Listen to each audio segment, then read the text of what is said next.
अकबर बादशाह दरबार लगाकर बैठे थे। तभी राघव और केशव नाम के दो व्यक्ति अपने घर के पास स्थित आम के पेड़ का मामला लेकर आए। दोनों व्यक्तियों का कहना था कि वे ही आम के पेड़ के असल मालिक हैं और दूसरा व्यक्ति झूठ बोल रहा है।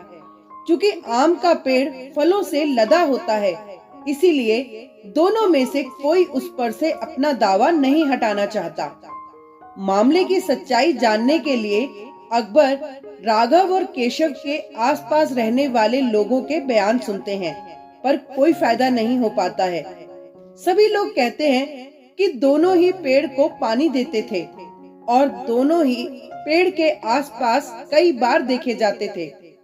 पेड़ की निगरानी करने वाले चौकीदार के बयान से भी साफ नहीं हुआ कि पेड़ का असली मालिक राघव है या केशव है, क्योंकि राघव और केशव दोनों ही पेड़ की रखवाली करने के लिए चौकीदार को पैसे देते थे। अंत में अकबर थक हार कर अपने चतुर सलाहकार मंत्री बीरबल की सहायता लेते हैं। बीरबल तुरंत ही मामले की जड़ पकड़ लेते हैं, पर उन्हें सबूत के साथ मामला साबित करना होता है कि कौन सा पक्ष सही है और कौन सा झूठा। इसलिए वे एक नाटक रचते हैं। बीरबल आम के पेड़ की चौकीदारी करने वाले चौकीदार को एक रात अपने पास रोक लेते हैं। उसके बाद बीरबल उसी रात को अपने दो भरोसेमंद व्यक्तियों को अलग अलग राघव और केशव के घर झूठे समाचार के साथ भेज देते हैं और समाचार देने के बाद छुपकर घर में होने वाली बातचीत सुनने का निर्देश देते हैं।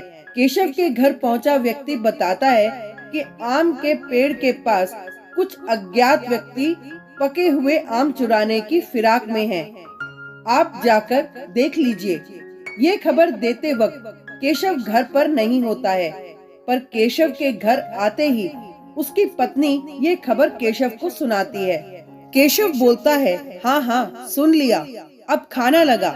वैसे भी बादशाह के दरबार में अभी फैसला होना बाकी है, पता नहीं हमें मिलेगा कि नहीं, और खाली पेट चोरों से लड़ने की ताकत कहाँ से आएगी। वैसे भी चोरों के पास तो आजकल हथियार भी होते हैं। आदेश अनुसार झूठा समाचार पहुंचाने वाला व्यक्ति केशव की ये बात सुनकर बीरबल को बता देता है।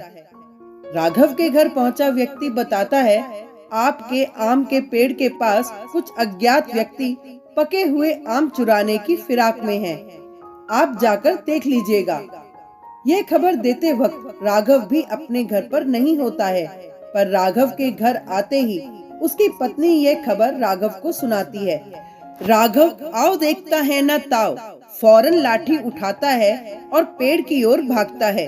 उसकी पत्नी आवाज लगाती है, अरे खाना तो खा लो फिर जाना। राघव जवाब देता है कि खाना भागा नहीं जाएगा, पर हमारे आम के पेड़ से आम चोरी हो गए तो वे वापस नहीं आएंगे। इतना बोलकर राघव दौड़ता हुआ पेड़ के पास चला जाता है। आदेश अनुसार झूठा समाचार पहुंचाने वाला व्यक्ति बीरबल को सारी बात बता देते हैं। दूसरे दिन अकबर के दरबार में राघव और केशव को बुलाया जाता है और बीरबल रात को किए हुए परीक्षण का वृतांत बादशाह अकबर को सुना देते हैं, जिसमें भेजे गए दोनों व्यक्ति गवाही देते हैं। अकबर राघव को आम के पेड़ का मालिक घोषित करते हैं और केशव को पेड़ पर झूठा दावा करने के लिए कड़ा दंड देते हैं तथा मामले को बुद्धिपूर्वक चतुराई से सुलझाने के लिए बीरबल की प्रशंसा करते हैं। सच ही तो है, जो व्यक्ति परिश्रम करके अपनी किसी वस्तु या संपत्ति का जतन करता है उसे उसकी परवाह अधिक होती है। ठगी करने वाले व्यक्ति को अंत में दंडित होना पड़ता है, इसीलिए कभी किसी को धोखा नहीं देना चाहिए। Thank you.